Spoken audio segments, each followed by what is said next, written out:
Hello and welcome to True Horror Stories. If you like these stories, please like and subscribe.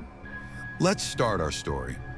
The year was 1940, and the skies over England roared with the fury of the Battle of Britain. Luftwaffe bombers darkened the horizon, and the Royal Air Force fought tooth and nail to keep the island free. Tucked away in the misty fields of Kent, RAF Hawking was a battered outpost, its runways scarred by bombs, its hangars patched with whatever the ground crews could scavenge. The young pilots who flew from here were heroes, but they were also boys, barely out of school, thrown into the cockpit of a Spitfire to face death in the clouds. Among them was Flight Lieutenant Thomas "Tommy" Reed, a name whispered with reverence and fear. Tommy was an ace, with 7 kills to his name, but on a cold September morning, his Spitfire took a direct hit from a Messerschmitt. The plane spiraled into the woods beyond the airfield, erupting in a fireball. They never found his body. The war moved on, but the men at Hawking swore they still heard Tommy's voice crackling over the radio, calling out enemy positions from a plane that no longer existed. This is the story of Private James Carter, a new recruit at Hawking, and the night he met the Phantom Airman, the new recruit. James Carter was 19, fresh from training, and terrified. He wasn't a pilot, just a mechanic, tasked with keeping the Spitfires in the air. His first day at Hawking was a blur of noise, the scream of Merlin engines, the shouts of ground crews, the distant thud of bombs. The airfield felt alive, but there was something else in the air, something heavy. The older mechanic spoke in hushed tones about Tommy's Run, a stretch of runway where tools went missing, and the wind carried a faint smell of burning oil, even on calm nights. James didn't believe in ghosts. He'd grown up in a practical family where superstition was laughed off, but his first night shift changed everything. The airfield was quiet, the moon hidden behind thick clouds. James was alone in Hangar 3, wrench in hand, working on a Spitfire's landing gear. The radio on the workbench hissed static. Though no one was transmitting, he ignored it, focusing on the bolts, until a voice cut through the noise. "Bandits 2 o'clock high, climbing to Angels 10. James froze. The voice was calm, clipped, unmistakably British. He checked the radio. It was off. His heart pounded as he scanned the hangar. Nothing but shadows and the glint of metal. He laughed nervously, chalking it up to exhaustion. But as he turned back to the plane, he saw it. A faint outline in the cockpit, a figure in a flight jacket, goggles glinting in the dark. Then it was gone. The whispers spread.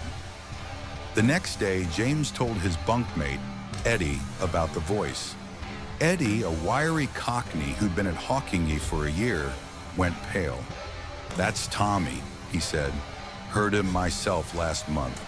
Always the same, calls out bandits like he's still up there fighting." Eddie explained the legend.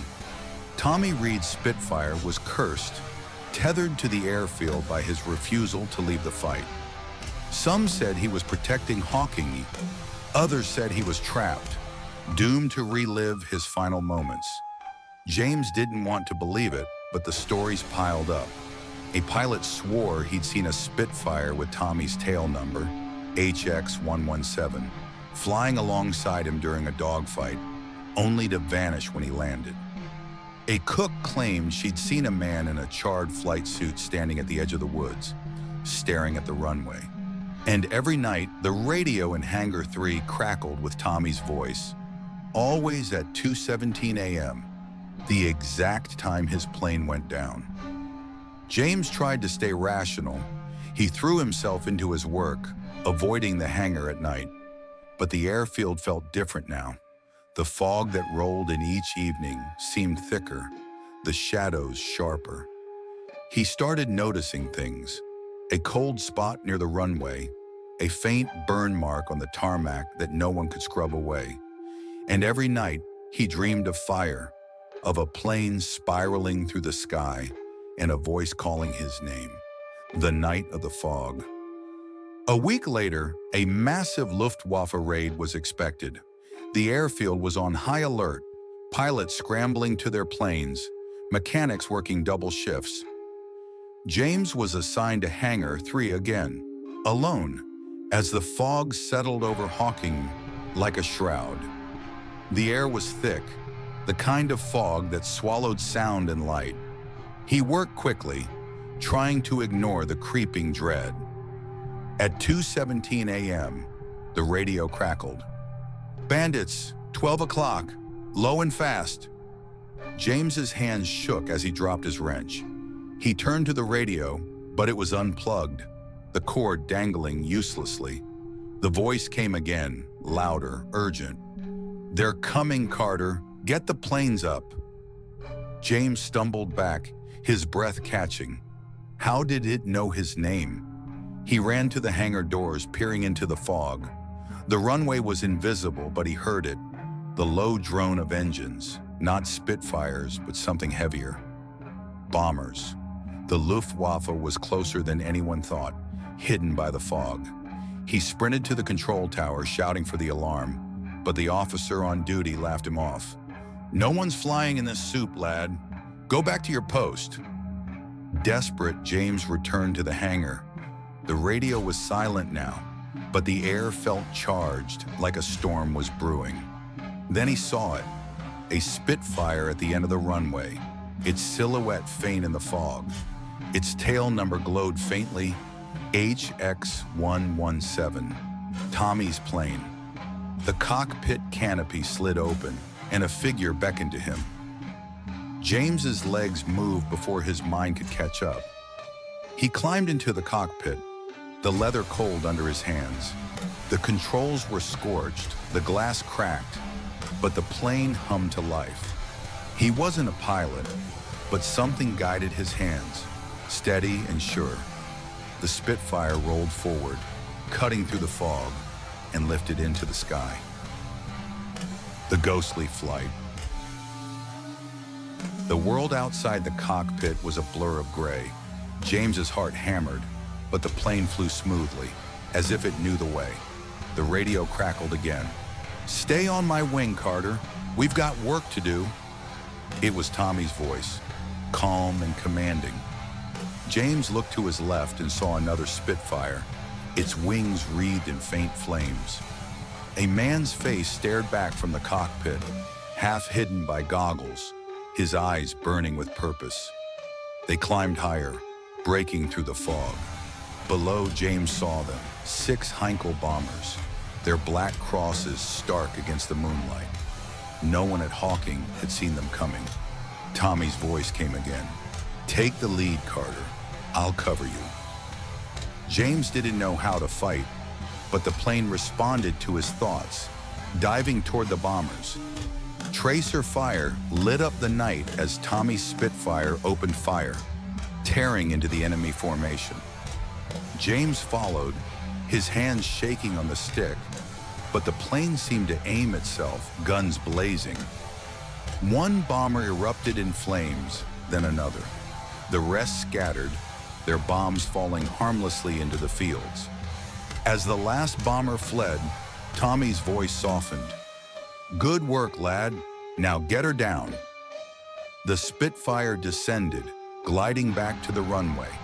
The fog was gone, and the airfield was alive with lights and shouts. James stumbled out of the cockpit, his legs weak, and looked back. The plane was gone. So was Tommy. The aftermath.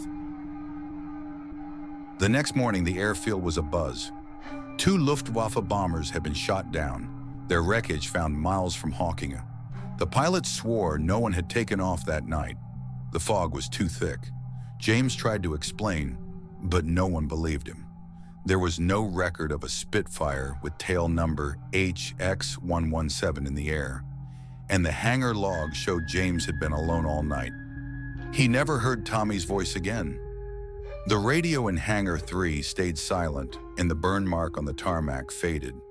But James carried the memory of that flight, of the ghostly pilot who saved the airfield. He never flew again, but he kept a piece of scorched leather from the cockpit, a reminder of the night he rode with the Phantom Airman. Years later, long after the war, James returned to Hawking. The airfield was abandoned, the runways cracked, the hangars rusted. He stood at the edge of the woods where Tommy's plane had crashed and left the piece of leather among the trees. As he walked away, he heard a faint hum, like a Spitfire's engine fading into the distance, and in the wind a whisper, "Good work, lad."